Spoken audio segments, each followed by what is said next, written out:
사랑하는 중고등부 친구들, 한 주간 잘 지냈나요? 어제 저녁에는 비가 많이 왔어요. 그래서 막 빗소리를 오랜만에 들었던 것 같습니다. 비도 많이 오고 이제 봄비가 왔으니까 날이 많이 따뜻해지겠지만 여전히 또 날씨는 모르니까요. 봄 날씨는 건강관리 잘 하시고, 또 코로나가 많이 확산하고 있지만 건강관리 잘 하시고, 혹시라도 지금 코로나 때문에 집에서 영상 예배 드리는 친구들은 하나님께서 빨리 치료해 주시기를 간절히 기도하겠습니다.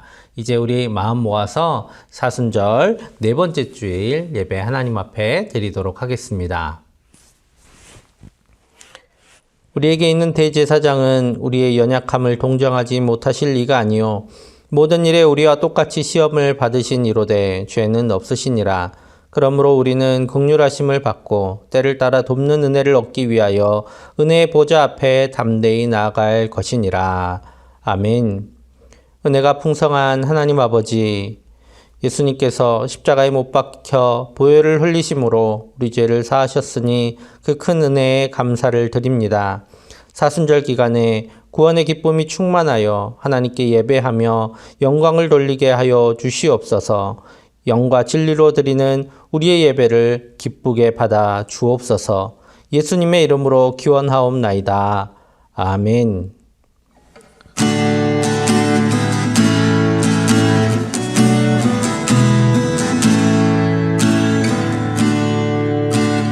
나를 보내사 서게 하신 곳, 가장 귀한 곳이 바로 이곳이라. 내게 주신 곳 광야와 같아도 믿음과 소망 가지고 최선을 다하리. 나의 작은 삶 주께 드릴 때 나의 삶을 통해 주 영광 받으리.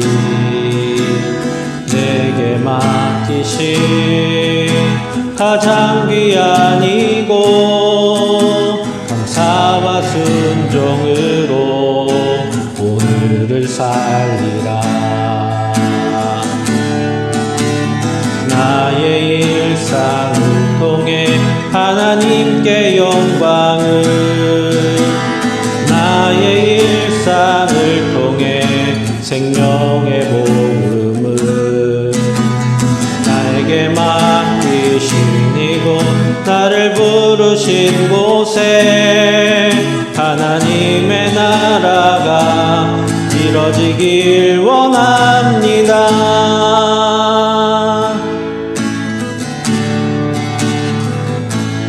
나의 작은 삶 주께 드릴 때 나의 삶을 통해 주 영광 받으리. 내게 맡기신 가장 귀한 이곳 감사와 순종으로 오늘을 살리라. 나의 일상을 통해 하나님께 영광을, 나의 일상을 통해 생명의 복음을, 내게 맡기신 이곳 나를 부르신 곳에 하나님의 나라가 이뤄지길 원합니다. 나의 일상을 통해 하나님께 영광을, 나의 일상을 통해 생명의 복음을, 내게 맡기신 이곳 나를 부르신 곳에 하나님의 나라가 이뤄지기 원합니다. 하나님의 나라가 이뤄지길 원합니다.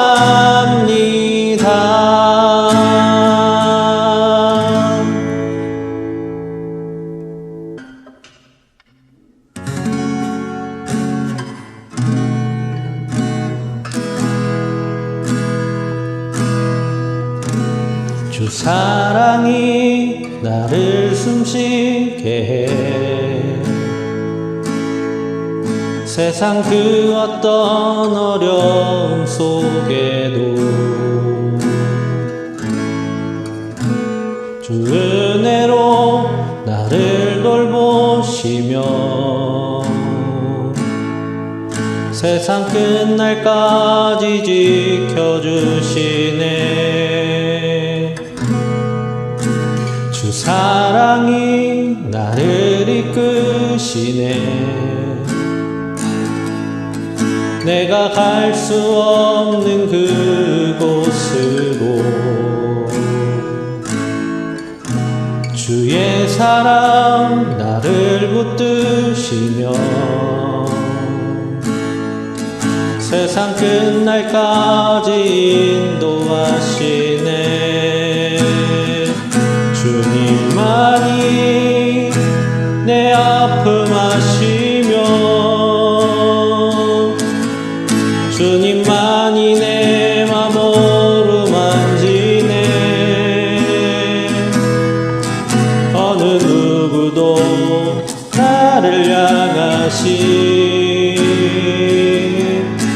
주님의 사랑을 끊을 수 없네.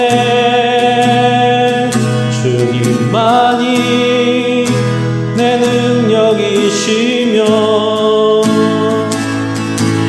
주님만이 나의 구원이시네. 어느 누구도 나를 향하신 주님의 사랑을 끊을 수 없네.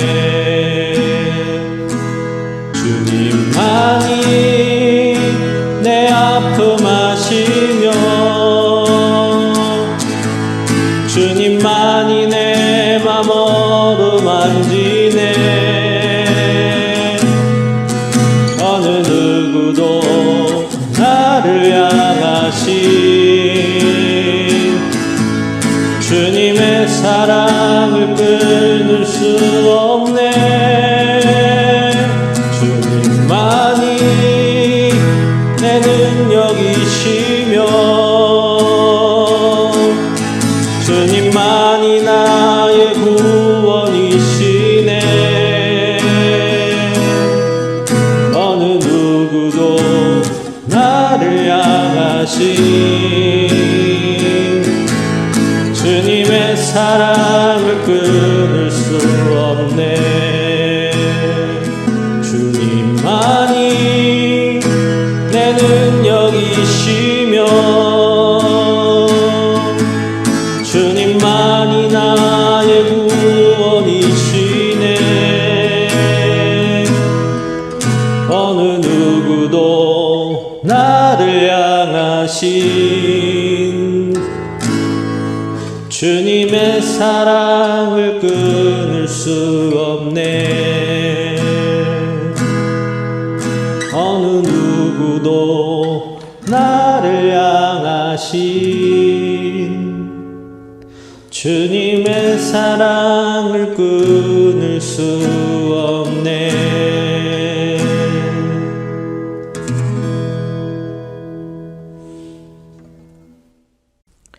다 함께 사도신경으로 우리의 신앙을 고백하겠습니다.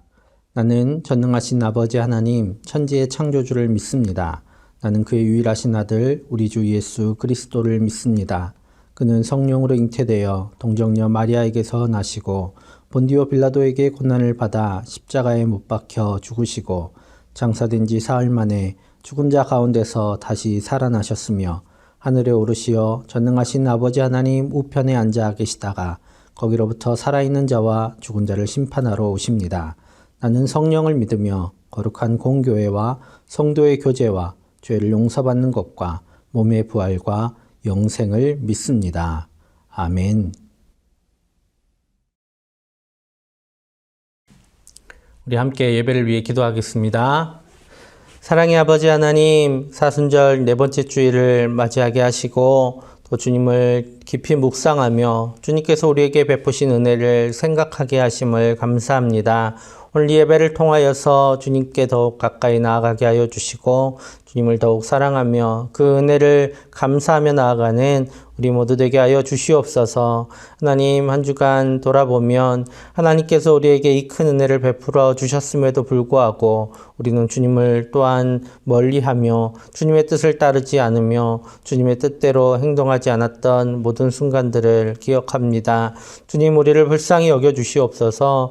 우리를 불쌍히 여기셔서 우리의 죄를 사하여 주시옵고 우리가 하나님의 뜻을 따르며 또 하나님을 더욱 사랑하며 주님과 동행하는 주님의 자녀들 다 될 수 있도록 주님 우리를 빚어가 주옵소서.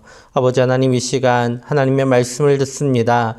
윤태원 목사님을 통하여서 하나님의 말씀이 선포될 때에 그 음성을 사람의 목소리가 아니라 하나님의 음성으로 듣게 하여 주셔서 그 음성을 우리의 마음판에 심고 새겨 그 말씀대로 살아가게 하여 주시고 성령 하나님께서 우리의 삶 가운데 때때로 기억나게 하셔서 우리가 주님의 뜻을 따라 살아가게 하여 주시옵소서. 하나님, 우크라이나 땅을 위해서 기도합니다. 그 땅에 일어난 전쟁으로 인하여 수많은 사람들이 고통하고 괴로워하고 있습니다. 아버지 하나님, 전쟁이 그치게 하여 주시고 악한 군대가 물러나게 하여 주시고 그 땅에 하나님의 위로와 구원하심이 있기를 원합니다. 주님, 돌보시고 회복시켜 주셔서 강한 자들이 약한 자들을 함부로 억압하며 또 압제하지 못하도록 주님 지켜 주시옵소서. 코로나19가 많이 확산되어 많은 이들이 걱정함 가운데 있습니다. 하나님, 코로나19가 확진되어 또 집안에 격리되어 있는 친구들도 있습니다. 아버지 하나님, 불쌍히 여겨주시고 깨끗하게 치료하여 주셔서 아무 후유증도 남지 않게 하여 주시고 약한 질병 속히 소멸하여 우리 마음껏 교제하며 하나님 앞에 예배할 수 있도록 주님 은혜 베풀어 주시옵소서.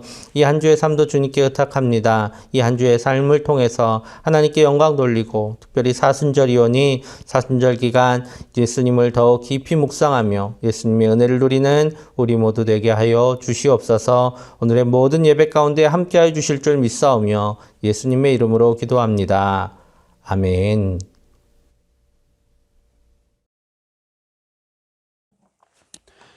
오늘 우리에게 주시는 하나님의 말씀은 구약성경 레위기 14장 1절에서 9절까지의 말씀입니다. 레위기 14장 1절에서 9절까지의 말씀을 우리 함께 보겠습니다.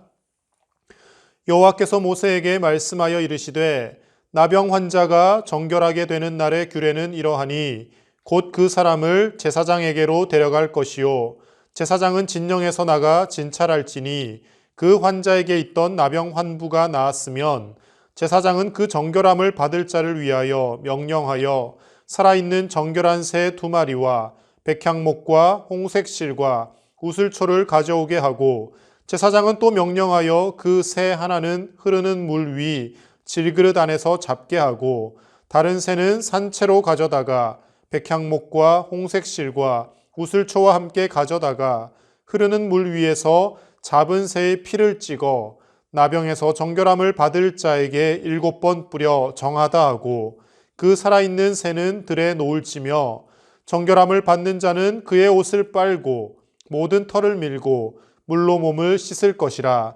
그리하면 정하리니 그 후에 진영에 들어올 것이나 자기 장막 밖에 이레를 머물 것이요 7째 날에 그는 모든 털을 밀되 머리털과 수염과 눈썹을 다 밀고 그의 옷을 빨고 몸을 물에 씻을 것이라. 그리하면 정하리라.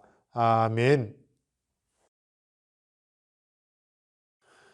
네, 사랑하는 우리 중등부, 고등부 친구들, 오늘 사순절 4번째 주일을 맞게 됩니다. 우리 고등부에서는 계속 큐티책의 진도에 따라서 레위기 말씀을 묵상하고 있습니다. 이 레위기의 말씀 읽다 보면 좀 지루하기도 하고요. 여러 가지 제사법에 대한 규례, 또 어떤 정결하게 되는 법에 대한 규례, 복잡하고 어렵고 머리가 아프기도 합니다. 그런데 우리 간단하게 핵심을 잘 기억하면 됩니다. 레위기의 전체적인 주제는 거룩이라고 말씀을 드렸습니다. 하나님 나라의 백성, 하나님의 자녀로서 어떻게 거룩하게 살 것인가, 어떻게 세상과 구별되이 하나님의 자녀답게 하나님의 영광을 나타내며 살 것인가, 그것을 여러 가지 제사의 법과 정결의 규례와 여러 가지 모습들을 통하여 하나님께서 구약시대의 이스라엘 백성들에게 전해준 말씀이 바로 이 레위기의 말씀입니다. 오늘 우리가 읽은 14장의 본문에서는 질병에 대한 규례가 나오는데요. 그 중에서도 나병에 대한 정결함을 입는 규례가 어떤 것인지 설명을 하고 있습니다. 그럼 성경을 보시면 구약 성경부터 신약 성경에 이르기까지 수많은 종류의 질병이 등장합니다. 뭐 다 나열할 수 없지만 대표적인 거 막 찾아보면요. 악질이라는 병도 나오고 종기도 나오고 폐병도 나오고 열병도 나오고 혈루증, 중풍병, 손마른병, 그리고 시각장애, 청각장애 여러 병들이 나옵니다. 그런데 그 중에서도요. 가장 구약시대부터 또 신약에 이르기까지 이스라엘 백성들이 저 병에 걸린 사람은 정말 저주받은 사람이다. 당시에는 병에 걸리는 것을 이제 죄와 연결을 시켰기 때문에 저 사람은 정말 큰 죄인이라서 하나님께서 저런 병을 주실 수밖에 없었을 것이다 라고 칭하는 질병이 있었는데요. 바로 오늘 본문에 나오는 나병입니다. 나병. 우리가 옛날에는 흔히 문둥병이라고 표현했는데 어감이 좋지 않죠. 문둥병. 그리고 나병 이 말 자체도 요즘은 잘 사용하지 않습니다. 어떤 뭐 정확히는 제가 모르겠는데 하여튼 차별을 뭐 이렇게 의미하는 의미하는 그런 것이 있다고 해서 나병이라고 표현하기보다 오늘날 현대의학에서는 한센병이라고 그렇게 표현을 합니다. 19세기에 노르웨이의 의학자 게르하르트 한센이라는 이 의학자가 나균을 발견하게 되고요. 이 나균에 의해서 나병이 발병한다는 것을 증명해냄으로써 그 의학자의 이름을 따서 한센병이라고 많이 일컫고 있습니다. 뭐 그렇지만 우리 성경에는 계속 나병이라고 쓰고 있기 때문에 나병이라고 표현을 하도록 하겠습니다. 자, 근데 이 나병이라는 것, 한센병이라는 것, 그 19세기 의학자가 발명한 것과 비슷한 면도 많지만 정확하게 일치하지는 않는다라고 생각을 합니다. 왜냐하면 당시에는요, 질병이 한 가지만 있는 것이 아니라 나병이 발병했다 그러면 어떤 대표적인 증상이 나타나냐면 피부가 괴사되고 그렇게 방치가 되다 보면 피부가 문드러지고 그리고 막 피부가 살이 떨어져 나가기도 하고 뼈가 썩기도 하고 그렇게 이제 점점 몸이 썩어져 들어가는 것이죠. 근데 오늘날도 여러분 아시겠지만 피부병에도 여러 가지 종류가 있습니다. 그것을 방치하면 오늘날은 이제 의학이 많이 발달해서 여러 스테로이드 계열의 뭐 연고라든지 항생제가 있기 때문에 웬만한 피부병들 치료를 할 수 있죠. 하지만 그 당시에는 그런 것이 없지 않습니까? 그 악성 피부병이라고 생각을 하면 되는 거예요. 이 나병, 악성 피부병이 발병을 하면 별로 이렇게 치료를 할 만한 의약품이 없기 때문에 결국은 그것이 온몸에 퍼져가며 사람이 몸이 썩어 들어가고 그렇게 죽어가는 일들이 비일비재하게 있었다라는 것이죠. 피부가 막 흉측하게 보기 싫게 문드러지고 망가지니까 사람들이 보기에 저 병은 정말 저주받은 병이다. 정말 저 사람은 지은 죄가 많을 것이다 라고 생각을 하게 되는 그런 질병이었다라는 겁니다. 물론 오늘날 우리가 어떤 그 흉악한 질병에 걸린 사람이라 할지라도요. 그 사람을 두고 저 사람은 무슨 죄를 많이 지었길래 저런 병에 걸렸지? 저 사람은 무슨 나쁜 짓을 했길래 저렇게 벌을 받았지? 이렇게 생각해서는 안 됩니다, 여러분. 오늘날은요, 경건하게 살아가는 사람도 예수님을 잘 믿는 사람도 얼마든지 교통사고도 날 수 있고 질병에도 걸릴 수 있습니다. 당시에 구약 성경이 기록될 당시 그리고 성경이 기록될 때의 시대는요. 물론 모든 사람이 죄로 인하여 질병이 생긴 것은 아니었지만 그 질병이라는 것이 우리에게 죄라는 것을 나타내는 상징성으로 성경에 쓰여졌기 때문에 이 말씀을 보면서 단순히 나병이 생긴 피부가 문드러진 그 사람의 어떤 상태만을 보는 것이 아니라 이 병을 치료해가는 과정 속에서 또 병이 발병했다가 정결하게 되는 사람이 어떻게 진영에 다시 들어오게 되는가 그 과정 속에서 영적인 의미를 찾아가는데 우리가 더 몰두하고 또 성경을 보는 눈을 가져야 될 것입니다. 오늘 이 나병이 치유되는 사람들, 당시에 의학이 발달하지 않았지만 하나님의 은혜로 또 어떻게 나병이 치료되는 사람들이 있었습니다. 그 과정, 치료되어서 정결하게 되는 과정 속에서 하나님께서 우리에게 말씀하시고자 하는 바가 무엇인지 그 영적인 의미를 우리 몇 가지 함께 찾아보도록 하겠습니다. 먼저 첫 번째로는요. 우리가 죄는 늘 경계하고 조심해야 된다는 것을 오늘 본문의 말씀을 통해서 알 수가 있습니다. 오늘 본문의 2절과 3절 상반부의 말씀을 함께 읽겠습니다. 나병 환자가 정결하게 되는 날의 규례는 이러하니 곧 그 사람을 제사장에게로 데려갈 것이요 제사장은 진영에서 나가 진찰할지니. 아멘. 자, 어떤 사람이 나병이 발병했다는 것을 많은 사람들이 알았어요. 그래서 발병을 하면 어떻게 됩니까? 사람들이 있는 진영 밖으로 쫓겨나게 됩니다. 왜냐하면 그 나병이 전염된다라는 전염병으로 인식을 했기 때문에 다른 사람들에게 전염시킬 수 없기 때문에 쫓아내는 거예요. 오늘날 코로나 환자들 우리 자가격리를 하지 않습니까? 다른 사람에게 그 병을 전파하지 않기 위해서 스스로 격리를 하는 거죠. 이때는 뭐 스스로 격리하는 것이 아니라 아예 진영 밖으로 내보내서 사람들이 모인 곳에 오지 못하게 함으로 다른 사람들이 그 병에 감염되는 것을 막았습니다. 그런데 밖에 나가서 지내다 보니 이 사람의 병이 나아가는 것 같습니다. 그럼 와서 알리는 것이죠. 제 몸에 피부병이 사라졌습니다. 제가 다 나은 것 같아요 라고 이야기를 하면 누가 가서 진찰을 하느냐? 제사장이. 그때는 의사가 없는 것이죠. 제사장이 종교 지도자 역할도 하고 정치 지도자 역할도 하고 의사 역할까지 했다라는 겁니다. 제사장이 가서 그를 진찰하고 살피는데 다 나았다고 해서 그래? 그럼 진영 안으로 들어와 한번 보자 이게 아니라 제사장이 진영에서 나가서 그 밖에 가서 진찰을 했다라는 겁니다. 왜 이렇게 말씀하셨을까요? 그가 다 나은 듯 보이지만 그의 착각일 수도 있고 다 나은 것 같이 보이지만 다 낫지 않았을 수도 있다라는 거예요. 행여 일말이라도 병이 다 낫지 않았는데 진영 안으로 들어오게 되면 다른 사람들에게 그 병을 퍼뜨릴 수 있기 때문에 제사장이 수고를 해서 밖에 나가서 사람들이 모이지 않는 곳에서 친히 가서 세심하게 보고 진찰을 했다라는 겁니다. 자, 앞서 제가 말씀드린 바와 같이 당시의 흉악한 질병은 어떤 죄와 영적인 것과 상징성이 결부된다라고 말씀드렸죠. 병이 생겼다라는 것, 이 병이 낫지 않았다라는 것, 아직도 죄가 남아있다라는 것을 상징적으로 보여주는 것이죠. 만약에 그 병이 조금이라도 남아있는 사람이 진영 안으로 들어오게 되면 다 나은 줄 알고 데려왔는데 다른 사람들에게 또 그 병을 퍼뜨릴 수 있다는 겁니다. 오늘날 우리의 삶에 대입해 보면요. 우리가 정말 저 사람은 예수님을 믿고 변한 사람이야. 저 사람은 정말 예수님 믿고 개과천선한 사람이야 라고 인정하는 사람이 있을 수 있습니다. 그런데 조심해야 될 것은요. 아무리 우리가 예수님을 믿고 변화되었다라고 할지라도 우리에게 아직도 끊어내지 못한 죄악된 속성과 습성들이 있습니다. 그것을 조금이라도 남겨둔 채 우리가 은혜의 공동체 속에 들어와서 함께 어울리다 보면 잘못하면 그 죄가 전염되고 오염되어서 그 공동체가 함께 동반 타락하는 경우가 생기게 되어진다라는 겁니다. 여러분 구약 성경을 보면 하나님께서 때로는 잔인하다 싶을 만큼 이스라엘 백성들에게 전쟁을 치를 때 이방 민족을 다 남겨두지 말고 진멸하라고 명령하실 때가 있습니다. 그 말씀들을 볼 때면 하나님 좀 너무하신 것 아닌가? 전쟁에서 이기면 되지.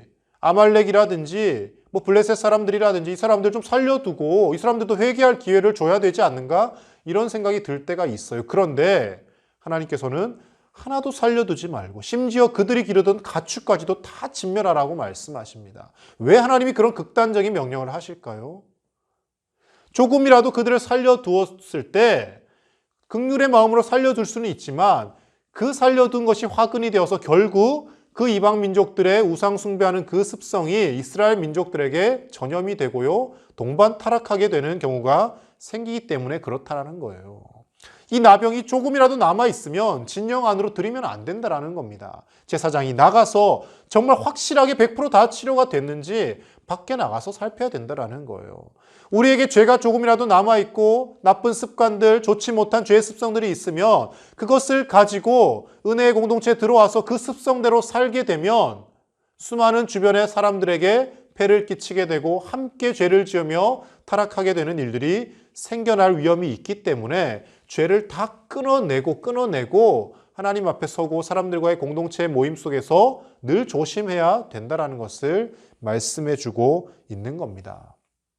그렇다면 또 이 말씀을 대입해서 그럼 죄가 조금이라도 있으면 교회에 오면 안 됩니까? 저는 죄인이기 때문에 교회에 오면 안 됩니까? 여러분 그 말씀 드리는 게 아닙니다. 지금 죄인일수록 교회에 와야죠. 하지만 내게 죄가 남아있기 때문에 더 하나님 앞에 회개하며 이 죄를 남아있는 단 1%의 죄라도 씻어내기 위해 매일매일 애쓰고 노력해야 된다는 겁니다. 그 죄를 그냥 남겨둔 채로 그래 나는 예수님의 피로 보혈로 깨끗함을 입었으니까 나는 교회에서 열심히 예배 드리니까 괜찮아 이 정도 죄는 그냥 남겨둬도 돼 라고 생각하고 살아간다면 그 남겨둔 죄악이 우리의 온몸을 잠식하게 되고 우리 주변에 있는 믿음의 공동체 다른 사람들에게도 죄의 해악을 끼칠 수 있다라는 겁니다. 그래서 하나님은 전쟁을 치를 때 이방 민족을 가차없이 진멸하라고 하십니다. 아니나 다를까 이스라엘 백성들이 명령에 순종하지 않고 이방 가나안 족속들을 가나안 땅에 들어갈 때 살려두었더니 결국 그것이 화근이 되어서 가나안 땅에 들어온 지 얼마 되지 않아 이스라엘 백성들이 우상 숭배를 하게 되고 사사기 말씀을 보십시오, 여러분. 여호수아가 죽고 난 이후부터 계속해서 우상 숭배를 하게 됩니다. 그래서 하나님은 이 죄의 습성을, 죄의 뿌리를 이 나병으로 상징되는 그 죄에 조금이라도 남아있는 것을 결코 내 안으로, 우리 안으로 들이지 말라고 말씀하고 계시는 것입니다. 데살로니가전서 5장 21절에서 22절의 말씀에 그래서 이렇게 우리에게 전합니다. 범사에 의하여 좋은 것을 취하고 악은 어떤 모양이라도 버리라. 아멘. 조금의 악이라도 버리고 그것을 남겨두지 말라고 말씀하십니다. 사랑하는 우리 중등부, 고등부 친구들, 우리의 마음속에, 우리의 몸과 마음에 아직도 남아있는 죄악들이 내가 알면서도 끊어내지 못한 죄악들이 남아있다면 그것을 주님 앞에 내어놓고 다 씻어내고 그것을 끊어낼 수 있기를 축복합니다. 그래야지만이 그 남겨둔 작은 죄악이 우리의 몸속에, 우리의 마음속에 퍼지지 않게 되는 것이고요. 비단 우리가 하나님 나라에 가는 그날까지 100% 완벽한 의인이 될 수 없다 할지라도 매일매일 그 죄 하나하나를 씻어내는 작업을 가져야지만이 우리가 하나님의 거룩한 자녀들로 승리하며 이 땅을 살 수 있게 되는 줄로 믿습니다. 두 번째로 말씀 속에서 우리가 찾아야 될 교훈은요. 예수님의 희생과 보혈로 우리는 생명과 자유를 얻게 되었다라는 것입니다. 오늘 14장 4절에서 7절 말씀 다시 한번 같이 보겠습니다. 제사장은 그 정결함을 받을 자를 위하여 명령하여 살아있는 정결한 새 2마리와 백향목과 홍색실과 우슬초를 가져오게 하고 제사장은 또 명령하여 그 새 하나는 흐르는 물 위 질그릇 안에서 잡게 하고 다른 새는 산채로 가져다가 백향목과 홍색실과 우슬초와 함께 가져다가 흐르는 물 위에서 잡은 새의 피를 찍어 나병에서 정결함을 받을 자에게 7번 뿌려 정하다 하고 그 살아있는 새는 들에 놓을지며. 아멘. 예, 뭐 하라는 게 되게 많고 복잡하죠. 간단하게 제가 요약해 드리겠습니다. 자, 정결한 살아있는 새 2마리를 준비하라는 겁니다. 새 2마리를 가져와서 한 마리는 흐르는 물 위 질그릇 안에 놓고 잡아서 죽이고요. 한 마리는 산채로 놔둡니다. 그럼 새를 하나 잡아서 죽였으면 그 새가 뭐가 납니까? 피가 나올 거 아닙니까? 그 피를 이 살아있는 새에다가 찍어가지고 이 새를 가지고 나병에서 온전하게 정결함을 입을 그 사람에게 7번 뿌리라는 겁니다. 그리고 뿌리고 이 사람은 제사장이 판단했을 때 완전히 정결함을 입었습니다라고 의식을 행하고 그리고 그 살아있는 새는 어떻게 하라고요? 놓아서 자유롭게 보내주라는 겁니다. 정리가 되십니까? 새 2마리 준비합니다. 2마리 중에 한 마리만 흐르는 물에서 잡아 죽입니다. 질그릇 안에서. 그래서 그 잡은 새의 피를 이 살아있는 새에게 묻혀서 그 새를 가지고 정결함을 입을 사람에게 뿌린다는 것이죠. 여러분, 이런 복잡한 의식이 무엇을 상징하는 겁니까? 자, 생각해보면 2마리의 새 중에 몇 마리만 죽습니까? 한 마리만 죽고 한 마리는 살아납니다. 자, 이 새 한 마리가 죽음으로 인해서 이 새는 이 죽은 새의 피를 묻히고 자유롭게 되어서 날아갑니다. 여러분, 비슷한 사건을 떠올릴 수 있지 않습니까? 우리가 피 흘리며 죽어야 되는 것이죠. 그런데 우리는 누구 때문에요? 우리 대신 죽어주신 예수님 때문에 영원한 생명과 자유를 얻게 된다는 것을 이 2마리의 새를 통하여 상징하게 되는 것이죠. 죽은 새는 예수님을 상징하고 예표합니다. 그 새가 죽음으로 나머지 새가 살아나듯이 예수님이 우리 대신 십자가에서 피 흘려 죽어주심으로 우리는 그 십자가의 보혈로 말미암아 자유를 얻게 되고 생명을 얻게 되고 그리고 결국 이 나병 환자 모든 죄에서 정결함을 얻고 다시 진영 안으로 들어오게 되어졌다라는 겁니다. 그래서 예수님의 십자가의 보혈을 이 새의 죽음과 새의 자유함을 통하여 예표하며 상징하고 있는 것입니다. 나병 환자 한 명이 정결함을 입고 진영 안으로 들어오는 데 있어서도 예수님의 십자가의 거룩한 보혈의 상징이 나타납니다. 여러분, 오늘날 우리가 지금 사순절 기간, 사순절 4번째 주일을 지내고 있습니다. 다른 것 다 잊어버려도 우리를 위해 십자가에서 피 흘려 죽으신 예수님, 그 예수님의 십자가의 보혈만이 나를 구원하시고 나를 영원한 생명으로 인도하실 수 있다는 것, 그것은 절대 잊어버리시면 안 됩니다. 그것이 복음의 핵심이고 진리이기 때문입니다.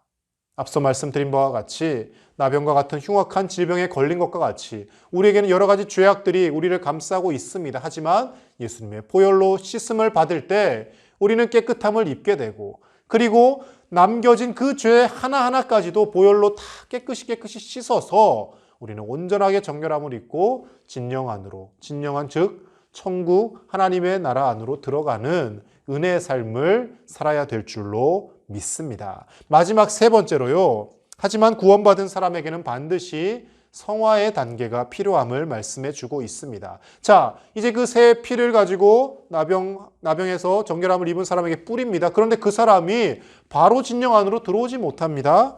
8절 말씀을 같이 보겠습니다.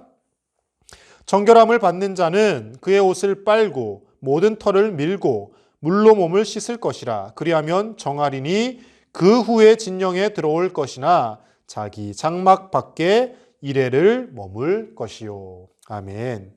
제사장이 판단하기에 이 사람은 정말 병이 다 나았다라고 판단을 했습니다. 그렇죠? 그리고 새 2마리를 가지고 1마리는 죽여서 그 피를 찍어서 뿌리는 정결의식도 행했습니다. 자, 이쯤 되면 이제 그냥 바로 데리고 들어가도 되잖아요. 그런데 어떻게 합니까?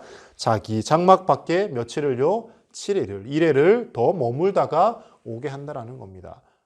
정결함이 다 판명이 되었지만 그래도 혹시 모를 남아있을 질병을 대비해서 7일을 더 장막 밖에 두고 또 지켜본다라는 겁니다. 그 7일 이후에도 전혀 이제 이 병이 발병하지 않는 것 같으면 그제서야 장막 안으로, 진영 안으로 들어올 수 있다라는 것이죠.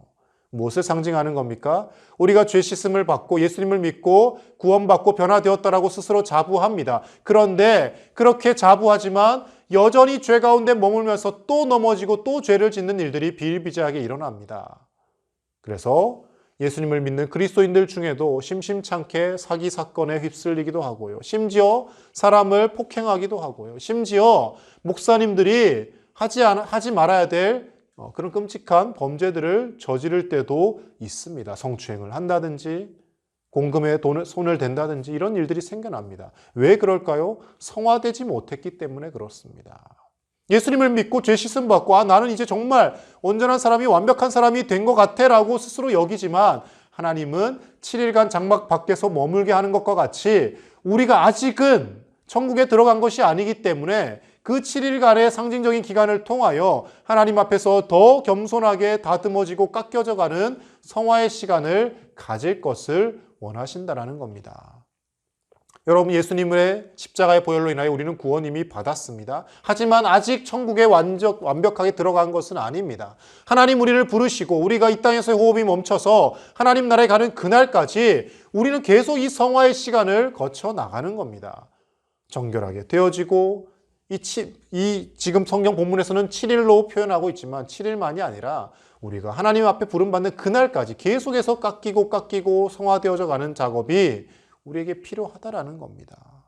그래야지만이 우리가 넘어지지 않는 온전한 하나님의 백성, 하나님의 자녀로 설 수 있게 된다라는 것입니다. 사랑하는 우리 중등부, 고등부 친구들, 오늘 보면 좀 어려운 말씀일 수도 있습니다. 나병에서 정결함을 입은 사람이 진영 안으로 다시 들어오는 이 규례, 이것이 상징하는 것이 무엇인지 우리 말씀을 통해 살펴보았습니다. 조금이라도 남아있는 죄에 대해서 늘 경계해야 되고요. 그 죄악을 해결할 수 있는 것은 예수님의 십자가의 보혈밖에 없다는 것을 기억해야 되고요. 그리고 주님의 보혈로 구원받은 은총을 입고 살아가지만 여전히 하나님 나라에 가는 그날까지 우리는 늘 경건 생활에 힘쓰며 성화의 단계로 나아가야 된다는 것을 오늘 말씀을 통해 우리가 기억해야 될 줄로 믿습니다. 이 사순절 기간 동안 주님께 더 가까이 나아가고 무엇보다 우리 교회에서 실행하고 있는 누가복음 성경 필사에 여러분들도 함께 참여하셔서 말씀을 써가며 읽어가며 하나님 앞에 더 성화되어져 가는 하나님 은혜 가운데 나아가는 저와 여러분들의 삶이 되시기를 간절히 축복합니다. 기도하겠습니다. 하나님 아버지, 예수님의 십자가의 희생과 그 사랑으로 우리를 구원하여 주시니 감사를 드립니다.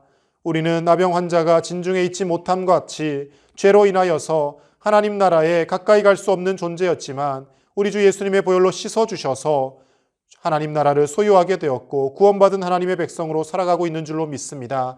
그러나 여전히 더 성화되어져 가야 되는 존재이고 여전히 주님 앞에서 경건 생활에 힘쓰며 더 깎이며 낮아져야 될 존재임을 고백합니다. 하나님, 우리 중고등부 친구들 하나님 앞에서 말씀과 기도로 더 거룩하여지게 하시고 특별히 사순절 기간 동안 주님의 말씀을 묵상하며 필사하며 그 말씀을 한자 한자 읽어가며 예수님을 더 닮아가는 믿음의 자녀들로 성장해 가게 하여 주시옵소서. 그리하여서 하나님이 우리를 바라보시며 기뻐하실 수 있는 온전한 하나님의 자녀들로 성장해 갈 수 있도록 하나님 우리를 붙드시고 인도하여 주시옵소서. 감사를 드리며 우리 주 예수님의 이름으로 기도드립니다.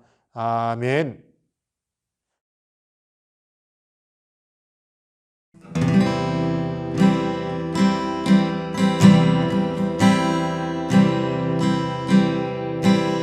나를 보내사 서게 하신 곳 가장 귀한 곳이 바로 이곳이라 내게 주신 곳 광야와 같아도 믿음과 소망 가지고 최선을 다하리.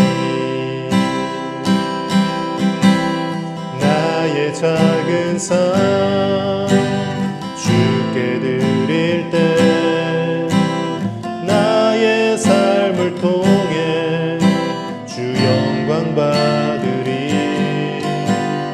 내게 맡기신 가장 귀한 이곳 감사와 순종으로 오늘을 살리라.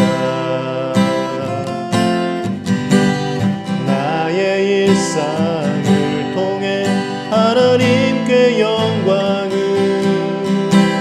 나의 일상을 통해 생명의 복음을 내게 맡기신 이곳 나를 부르신 곳에 하나님의 나라가 이루어지길 원합니다. 나의 일상을 통해 하나님께 영광을 나의 일상을 통해 생명의 복음을 내게 맡기신 이곳 나를 부르신 곳에 하나님의 나라가 이루어지길 원합니다.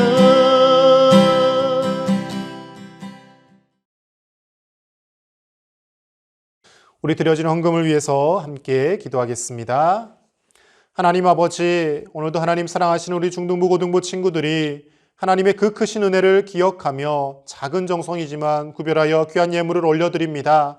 하나님 나라를 위하여 이 예물이 거룩하게 쓰여지게 하여 주시고 우리가 드린 정성은 작다 할지라도 하나님 우리의 중심을 보시고 마음을 보시고 이 예물이 주님의 은혜로 정말 큰 놀라운 역사를 일으키는 예물이 되어질 수 있도록 주님 인도하여 주시옵소서. 지금도 전쟁으로 고통받고 있는 우크라이나 땅에 하나님 우리와 같은 청소년들, 아이들, 또 아버지 하나님 모든 연약한 자들 기억하여 주셔서 속히 전쟁이 그치고 자유와 평화가 찾아오게 하시고 온 세계에 하나님의 은혜로 평화가 임하게 하여 주시옵소서. 하나님 아버지, 우리의 삶만을 바라보는 것이 아니라 어려움 겪고 있는 수많은 이웃들에게 눈을 돌리게 하시고 이 예물이 그 어려움을 겪는 모든 곳에 잘 사용되어지고 주님의 사랑을 전달하는 곳에 쓰여지게 하실 줄 믿사오며 우리 주 예수님의 이름으로 기도드립니다. 아멘.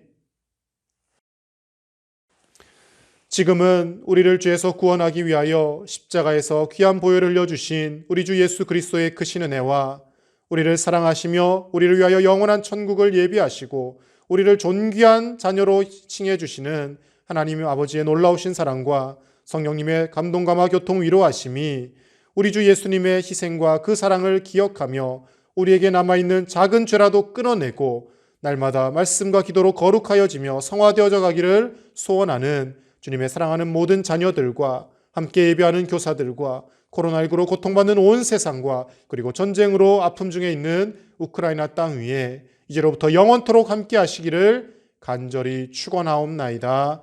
아멘. 그 밝은 얼굴 배울 때 나의 영혼 기쁘다. 주의 영광 빛난 광채 내게 비춰주시옵소서. 그 밝은 얼굴 배울 때 나의 영혼